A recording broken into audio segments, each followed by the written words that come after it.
Let's find a good old podcast. Drive through, no. Something to wrestle, no. Insight, no. Wrestling report? What is this?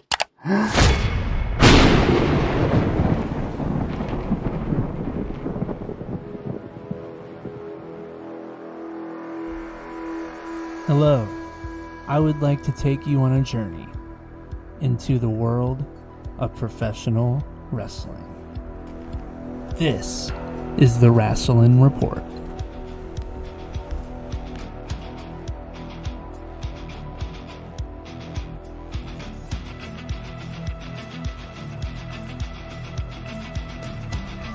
Alright, hello everybody, and welcome to another episode of the Rasslin Report, where I talk nothing but my passion, and that's wrestling. I'm your host, John L. I'd like to thank you all for joining me once again. I'm very sorry once further for delaying this a little bit. Finals week was coming around, and I was really locked in on just trying to get the finals done and get my semester done, so now that that's over, now that school's over for the next few months, I'll be able to 100% focus on getting a podcast out every week. So I apologize. I appreciate everybody's understanding and patience. And with that being said, a lot happened, as always, when I decided to take a break. The whole wrestling world seems to stop. And that's what we're going to be talking about later in our news break with all the firings that have happened because more and more occurred from the last time we talked about their yearly budget cuts. So I'm going to go into that and get my opinion on that out there because it happened during my hiatus, but I couldn't not talk about it because it's too important. But we'll bring up the more releases that they came out with later. But this week is basically our go-home week for Backlash. At Backlash, that's taken over the wrestling world by storm. Everybody's saying at Backlash because it's just become like a meme within the community. Because everybody says at Backlash, and it's just like, I don't know, everybody says it a different way. It's just funny.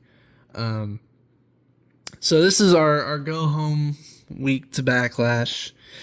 And the truth in all of this is that not a lot of these things were given enough time to build up a proper story. There is one or two matches on paper and I guess on storyline that I'm interested to see the payoff for. That being Roman Reigns and Jacob Fatu, and the other being Seth Rollins and Braun Breaker. Every other match on this card, I don't know, right? I would say Asuka and Io, but, you know, I'll get into how I feel about that. But overall, these matches going into Backlash don't necessarily have enough time because it's such a quick turnaround from WrestleMania to Backlash. I mean, we've only had 2 weeks to build this thing up, so...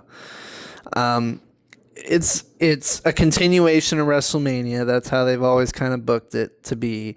It's this kind of fallout point of WrestleMania. So I'll go ahead and get us started with Monday Night Raw. So the thing I want to really kick off with, I guess, is Seth Rollins and Braun Breaker, because that kicked off the show. Seth Rollins started our show. He came out, and Braun Breaker, and they were having one more face-off before their big match at Backlash. And I think that last week, the week that I missed, I think they did a lot of good on the mic. I think that Braun Breaker did a good job kind of explaining why he knows he's the future and why Seth is putting on these sort of rose-tinted glasses when it comes to him. And Seth doesn't think that Braun Breaker is ready for this moment, ready for this big match. And I think last week did a good job of kind of exploring both of their characters. However, this week I think focused more and more on why we need Braun Breaker to win at Backlash today, as I'm recording this. There's too much momentum on Braun Breaker's side. Now, I understand you want Seth to get revenge over the Vision, and I understand that he has to get a win over them, a big win over them, in order to really put them down, right? So I don't know if this thing is going to end in Bronson Reed interference, or I don't necessarily know. I don't think it's going to be a clean finish. I don't think Seth and Breaker are going to... Someone's going to get involved. The Vision, Paul Heyman, whatever take your pick. Someone's going to get involved in this match and cost Seth Rollins. I see that because on Raw, Breaker basically destroyed Seth. And that's basically been the theme for this entire build since Breaker's come back, right? He's just come back and has kicked Seth's ass at every turn. So on Raw this week, it was the same thing. He gave him one big spear, and later on during the night, when Seth was involving himself in something else with the Street Profits and Logan Paul and Austin Theory, Breaker came out again and speared him again. So Seth ate 2 spears on Raw this week, and he did not look good at all. Breaker is looking like the guy who's going to end up beating Seth, and I think that's the only way you can really go with this. That would properly make sense. So I'm all for it. Give it to me, Seth and Breaker. I'm excited for this one. At least I can only hope these matches get time when it comes time to do so. Finn Balor versus JD McDonough. I felt it important to cover because there's definitely a story that WWE is either trying to begin to tell or just trying to tell. There's something brewing between Roxanne Perez and Liv Morgan. It's been going on since Roxanne's come back. And it's maybe this idea of jealousy that we get all the time, right? Maybe Roxanne sees everything that Liv's got and wants it. Liv's got this new music video. She's on top of the world. She's got a good man. Totally. And, nobody who would ever betray her ever for any reason. So Roxanne sees Liv's life as this luxurious thing, and I'm sure she wants it. I'm sure she wants that for herself. And so anyway, there's been just tensions that have been brewing under the umbrella for a while now. And, this was a telling match to see kind of where Roxanne stood in the loyalty side of things.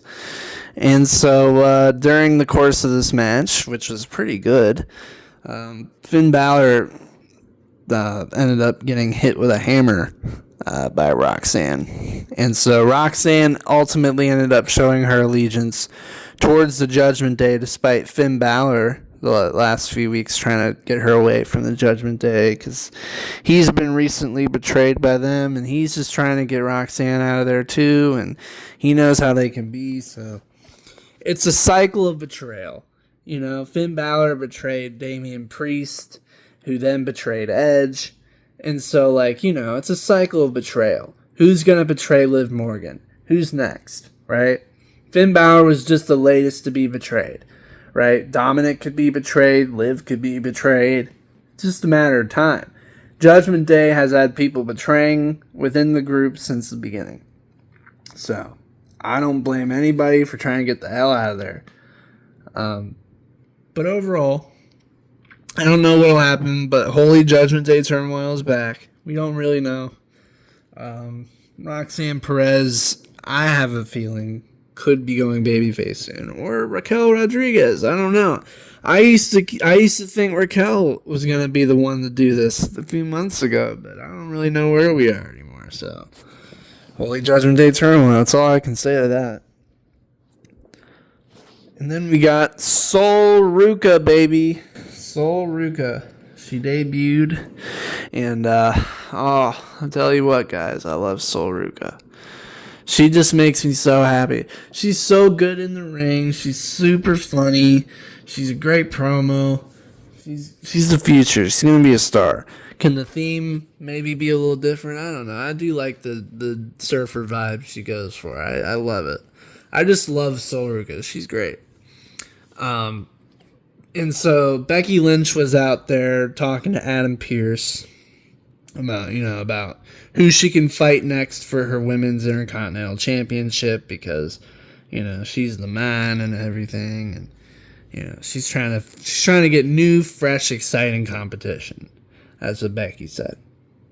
And so when Sol Ruca came out, the attitude shifted, right? Like, that's exactly what Becky wanted, and Becky kind of backpedaled on the offer made by Sol. But then Adam Pearce, he wants to make it official. He wants to also sign Sol Ruca to a contract. That's why he's got a contract. He's got a contract for Sol Ruca, because there's a bunch of free agents that are coming over from NXT. Everybody's starting to integrate their way from NXT to the main roster. So Adam Pearce ultimately was trying to capitalize on Sol Ruca coming out with a contract. And so this didn't work out too well for him, because Becky socked him in the face. And it was completely unintentional. It was meant for Sol, but it hit Adam. And Adam Pearce was not happy about it. And so I'm really liking how they're starting with these NXT talent. They're throwing them right to the wolves. In a way, it can be scary, because you're new, but that's what the point of NXT is, right? The point of NXT is supposed to get you ready for the main roster. You know what I mean? You're not supposed to be getting ready for the main roster while you're on the main roster. NXT is supposed to have you prepared. So, with that in mind, Sol Ruca and Becky Lynch off the bat is so good for me. She hits Becky with a soul snatcher, and they didn't actually have a match. For some reason, I thought they had a match, but they didn't. They will, though. They will eventually. It's going to happen. I don't know when. Maybe Clash in Italy? The pay-per-view coming up soon. I don't know. But I'm all for it. I'm all for Sol Ruca. Sol Ruca is going to take it over eventually. She's got to do something that can get the crowd over. Like, you know how everybody's got like a thing that the crowd can do, with Io pointing at herself, and Montez Ford doing the pump in his fists and all that kind of stuff. Like, if Sol Ruca could maybe get the crowd to do the wave, that would be really freaking fun to watch. Because usually that's just like a spontaneous thing that happens. It's not really something that a wrestler's ever caused. Sol Ruca could get like a wave going in the crowd. That would be a really fun way to get the crowd involved. Crowd involvement's always a big part of what can get you over.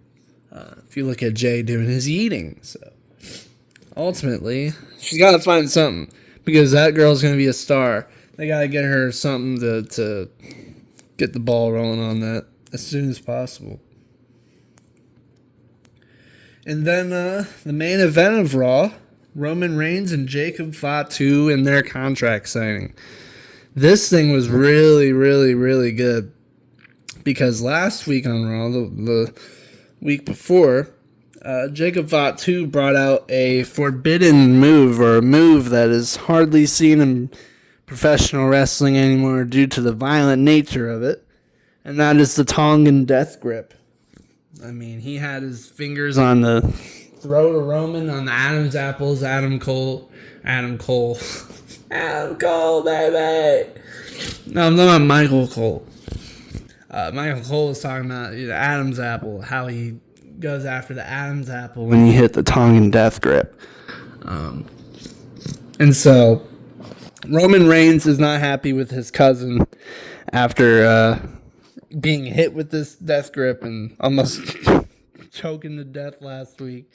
And so he understands that he's got to have this match, and he understands that Jacob Fatu's obsession with getting his family to a better position.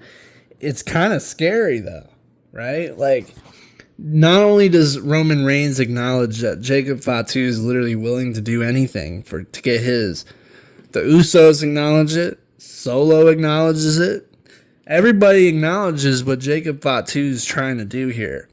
Ever since WrestleMania, he has been on a warpath to try and get a championship around his waist. And that has been through going after his family. That's been going after Roman Reigns. Because Roman Reigns, I mean, you know, the ground had to kick off running immediately if we were going to get a belt on Roman Reigns, right?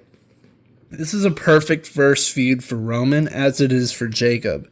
Because this is going to do nothing but good for Jacob. Regardless of whether he walks out of there a winner or a loser. He's probably going to lose. But this is going to do nothing but good for Jacob Fatu. Roman Reigns being a champion again, I've noticed, seeing it the last 2 weeks, it's just felt right. It's felt like it's been missing, right? Like, we were all in 2024 so ready to see that title reign end that once it did, and it's been about 1.5 years or so without, you know, we kind of sit back and we go, wow, well, maybe Roman Reigns was cooking and we just weren't really appreciating it at that time. And I think that's truly where we stand now in 2026. I don't think at that time, when it was going on for as long as it was, we didn't realize just how good it all was until hindsight. And hindsight's a great thing to have. But ultimately, it just feels good to see Roman Reigns with the title again. And anything and everything that Roman has done, I've been interested in. And I am excited to see this match go down at Backlash. I think it'll be the main event. So, at Backlash, Jacob Fatu and Roman Reigns will go one-on-one. I'm excited for it. I truly am. That is probably the match I'm stoked for the most on the card. Not because of the unpredictability. I know Roman's going to win, but just because it's been built really good and because for the time that they've had. If they had a little longer, this would be top tier. It's only because they haven't had enough time. And maybe they'll extend it out to Clash in Italy. I don't necessarily know. But for now, I mean, for what they've been able to do with it, I am quite happy with it. And I'm excited to see what Jacob and Fatu and Roman Reigns can do on a pay-per-view stage. And with that, we'll go ahead and move on to Friday Night SmackDown. This show was polarizing for a lot of people, and I'll get into why. And I can understand both sides of it. It'll be the last thing I bring up because it was the last thing that occurred on the show. But I'll go ahead and kick off with a Cody Rhodes and Gunther segment. I kind of really enjoy where they could go with Cody and Gunther because they're not trying to shoehorn this thing for Backlash. I like that. I like the fact that we're not trying to get Cody and Gunther in here for Backlash because it gives their feud more time to cook. Because right now, with how it's going, I really like it. I really like it because they're not fighting for a crown jewel championship anymore or some stupid bullshit like that. They're fighting for legitimate reasons. They're fighting because they want to be the best. And they're fighting because Gunther's got a favor for Paul Heyman. And Paul Heyman's the evil puppet master that pulls everybody together. And there's legitimate story here. It's not just, I'm going to beat you and wear this ring and be the better guy on my brand.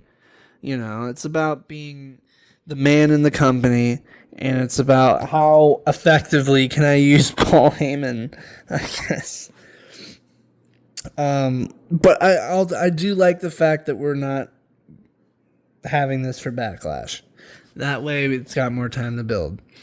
But ultimately, Gunther comes out to the ring after Cody's talking mess, and what was really funny is that every time Gunther got up on the apron, Cody gave him a hit, and he would hit outside. He would jump out the apron, and he would go all four corners, and Cody just kept hitting him out of the ring over and over and over again. And he leaves Gunther with one final line with, I'm not hard to find, or I'm easy to find, but I'm hard to beat. That's what he says. Easy to find, hard to beat. And so he says that to Gunther. Gunther's obviously embarrassed. Gunther and Paul Heyman are not working together, apparently, according to Paul Heyman. This is just a one-time favor for Gunther because I guess Paul Heyman has that kind of pull in the company to make title matches out of nowhere. I don't know. But this could be interesting because Paul Heyman's line of everybody eventually needs the wise man is a very good point. Everybody already knows that Paul Heyman's some backstabbing snake. When he sees the next new thing to look at, he's going to go after it and leave you in the dust. Everybody in the company, if you have a brain, knows that. However, the people still align with Paul Heyman because he does provide tons of opportunities. He does provide them the opportunity to be the man, even if it's temporary, even if it's something that might not last forever. It's a strategic play if you know how to use it. And so I'm thinking, well, maybe one day if Cody does turn heel, if we do get an eventual Cody heel turn, I wonder if him and Paul Heyman will one day align. And that's crazy to think about, but so is Seth and Paul Heyman, right? So I don't know. A lot of things can happen. It would be really interesting. Because there's a lot of history with Cody and Paul. So it's just not as talked about as Roman Reigns or CM Punk. There's history there. They could use it if they wanted to. We could have a Cody Rhodes and Paul Heyman situation if Cody were to turn heel. I don't really know. I would hope he would turn heel at least once before he retires. We need to see it. I need to see it. If I could see a John Cena fucking heel turn, I can see a Cody Rhodes heel turn. Come on. Who we kidding? And then we got a segment with the Irresistible Forces with Paige and Brie Bella and with the Fatal Influence. Fatal Influence are taking the women's division by storm on SmackDown. They're being booked with Rhea. They're being booked with Charlotte and Alexa. They're being thrown in there right off rip. And I really like their placement in it. I think Fatal Influence can be very, very good for the women's division. And JC Jane is going to be she's just so good. She reminds me of like a mean girl type of deal. And I love that. I think we've missed a mean girl kind of character for such a long time. We haven't had that really. I can't even think of the last kind of like mean girl type of character in the company. I like where they're going with JC Jane and Lainey Reed and the whole deal. I like it. I like Fatal Influence.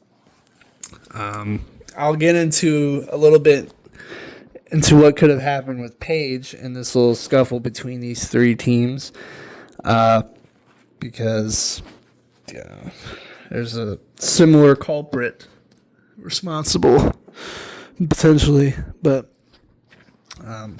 I'll get into that after this last little segment here on SmackDown, and this is probably the most controversial thing that could have happened across this entire show.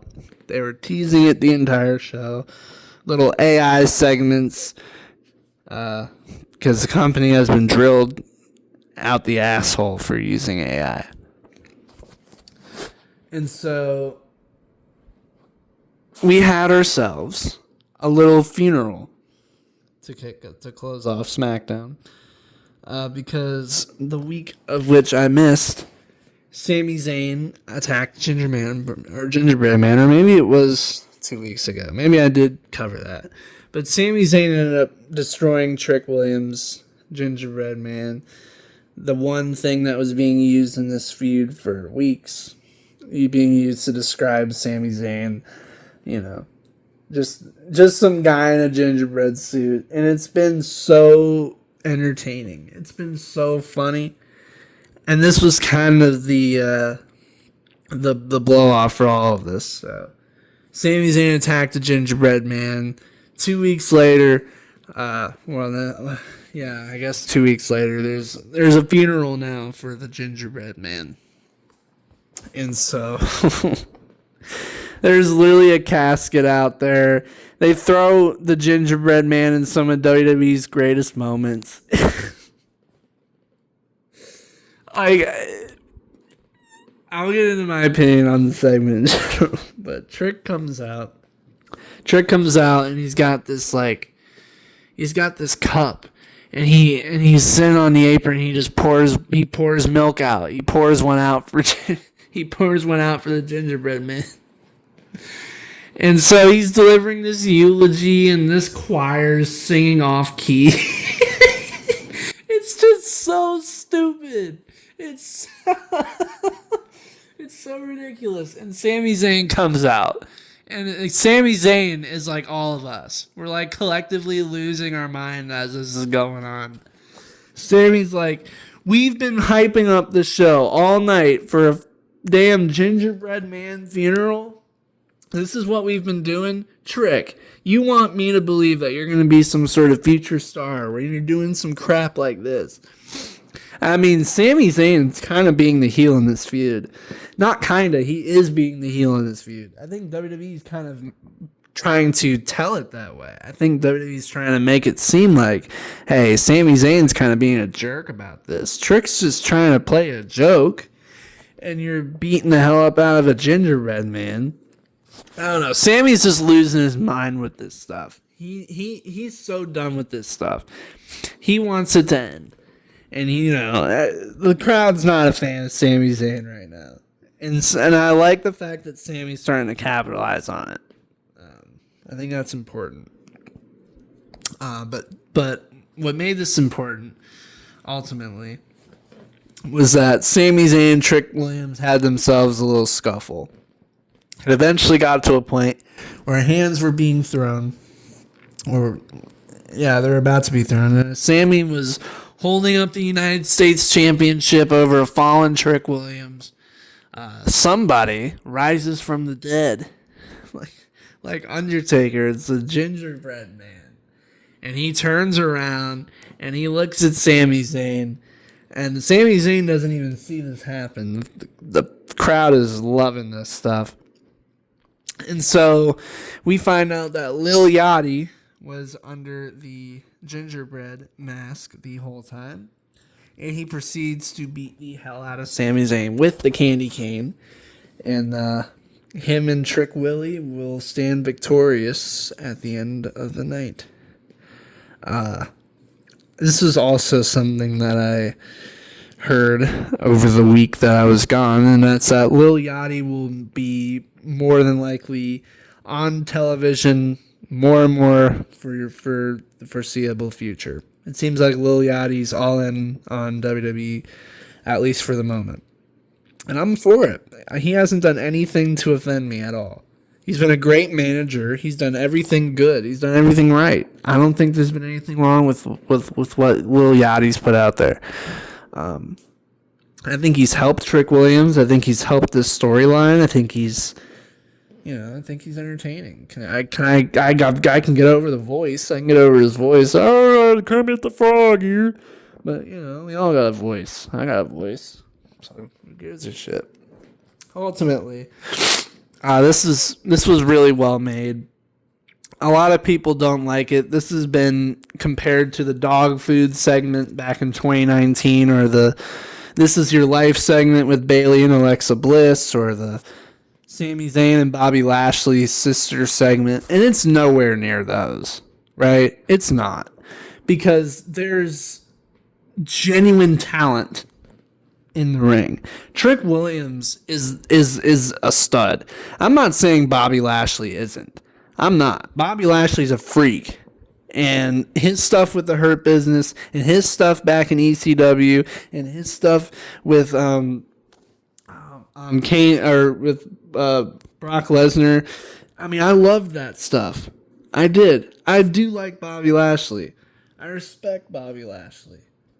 But Trick Williams, man. Trick Williams is more talented than a lot of the people we're talking about here. And the point of the matter is that this is just pure entertainment. That's all it is. That's all it is. I think what the This Is Your Life segment with Bayley and Alexa Bliss tried to do was be really lame with trying to be force-fed funny. Or, you know, like, things have to be organic. If things are not organic, then they're not funny, I don't think. Not often. Carbon copy humor isn't going to get you far. And I feel like that's what those two segments are. Those two segments are kind of similar, but different. They're both meant to just completely humiliate the other opponent, to make the other opponent look terrible. Like that Bobby Lashley sister segment made Bobby look terrible. That Bayley and Alexa segment made Bayley look terrible. This segment is just to entertain people. Yes, it's meant to have Sami Zayn in the background as the butt of the joke, but it's not. It's not. It's taken on its own thing over the last few weeks. It's not like it's a 1 week thing. It's taken over, and the fans have been interested in it. It's just been this last segment that was kind of placed weird in the show, that didn't need to close it. It was like it was closing everything off before Backlash. It made you feel like, oh, well, Sammy and Trick is going to be main eventing Backlash, when it's not. So I think that's where a lot of people are stemming it from also, on top of the fact that they used AI-generated images a lot of the time. To me, I can understand that only if they're trying to be serious with it.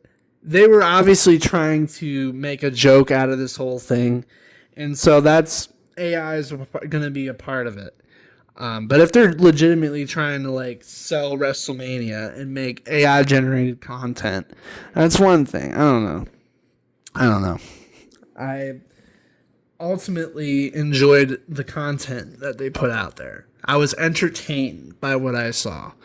And so if that is what the goal of WWE is to entertain, then I was somewhat entertained by that segment. Did it go a little over? Sure. Was it a little long? Sure. But I enjoyed it. And so that's what ultimately matters to me.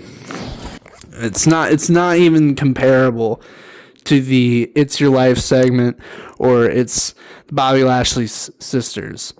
That was so bad. So bad. But with that being said, ladies and gentlemen, very, very, very, very controversial week this week, but it is now time for an even more controversial news break! Ooh, it's the Rasslin Report news break time, yeah!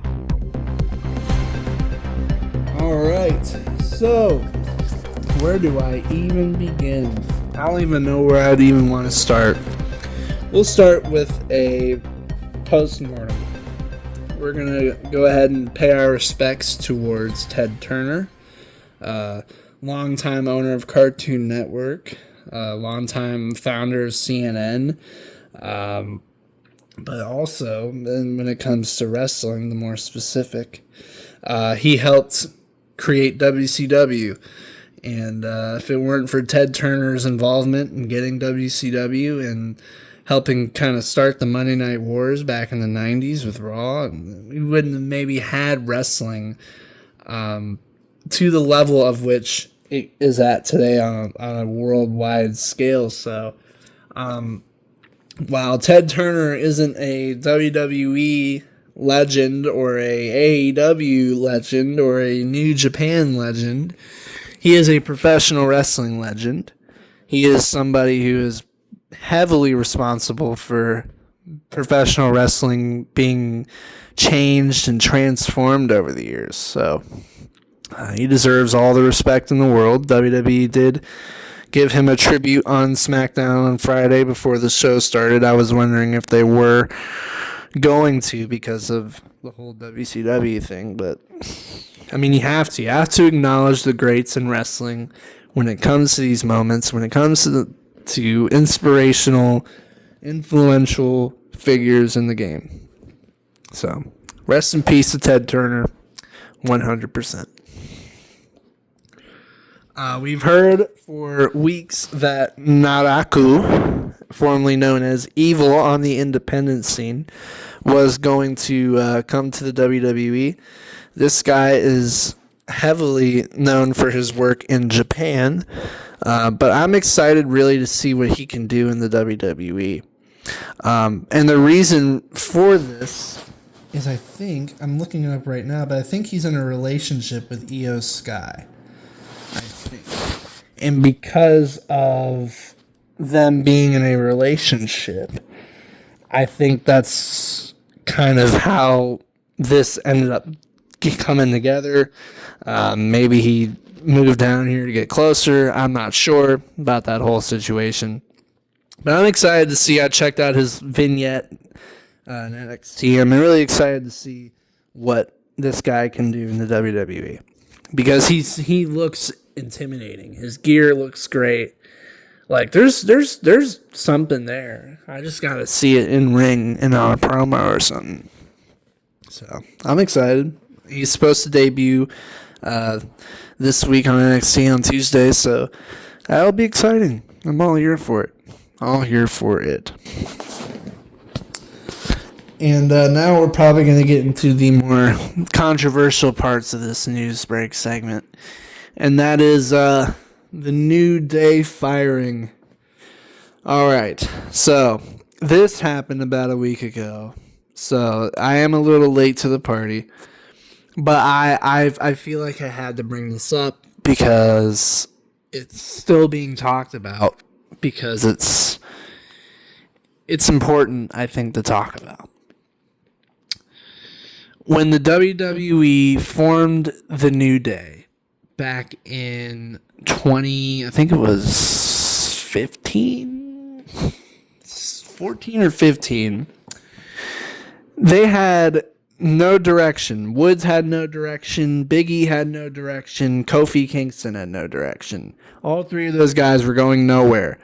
And so they brought the New Day together to maybe get a chance to get them back over on the main roster. And at the beginning, it was like a gospel group, and people weren't necessarily a fan of it. The preaching of positivity, the power of positivity. And then we saw them in the ring. We saw them on a promo. It worked immediately. Everybody loved the New Day, and I understand. It's been about a decade since now that the New Day's been a tag team, and so a lot of things have happened in that decade. Kofi Kingston went on his Kofi Mania run. Big E had his career-ending neck injury. Xavier Woods won King of the Ring. There's been so many different things that each individual member did in that decade that we forget to gloss over, I think, the fact that the New Day as a tag team are the greatest or one of the greatest tag teams of all time. Of all time.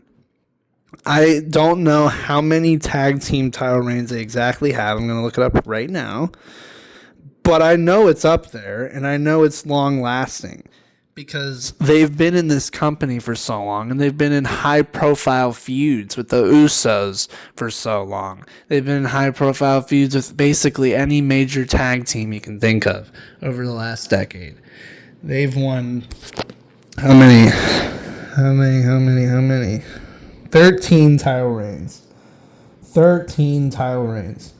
7 WWE tag team, and 5 world tag team titles.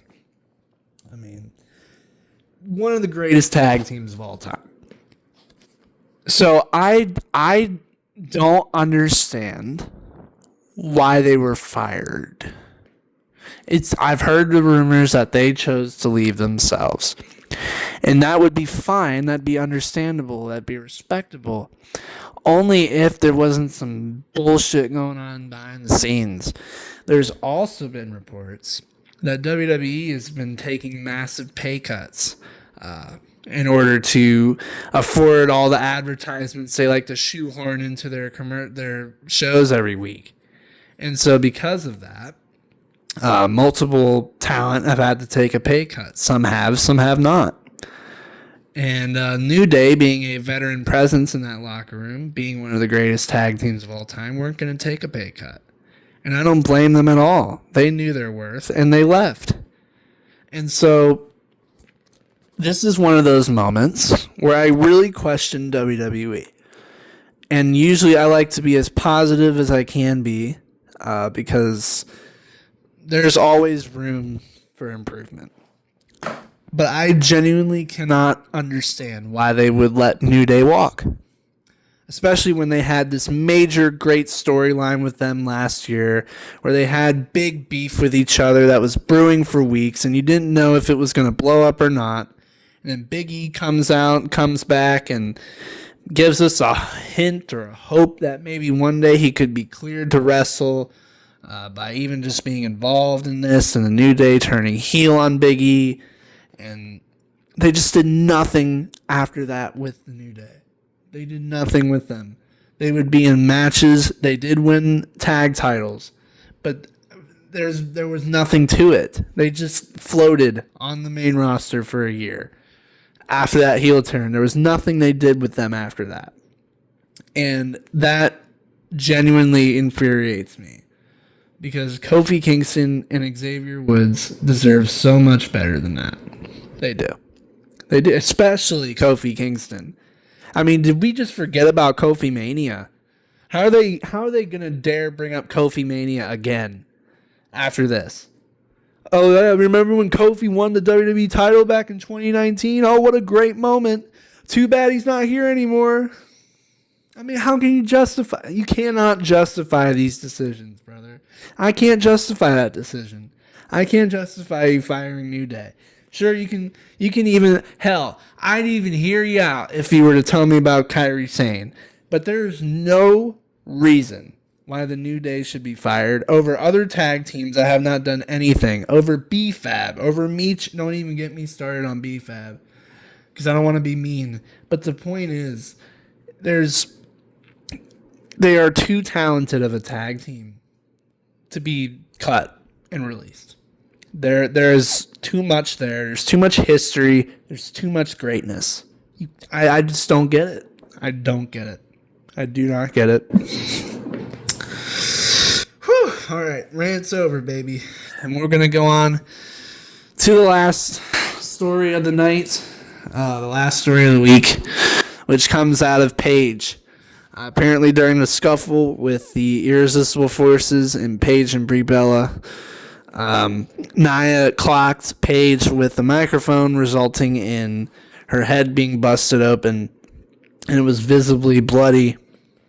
There was pictures of it afterward, and people are clamoring for Nia Jax's firing after this. This is one of many at this point, and I guess I feel like I kind of teeter on both sides of the fence. I completely understand. You know, Nia has hurt people in the past, and this is a new one. I feel like I must remind people, though, that it has been a while since Nia has done anything, and I feel like it is possible to have an accident and be okay with it, right? Like, Paige didn't seem to be upset with Nia Paige didn't seem to be angry with Nia. Like, fans seem to be picking up the anger for the person that got affected by it. Instead of just trying to, like, empathize with the situation.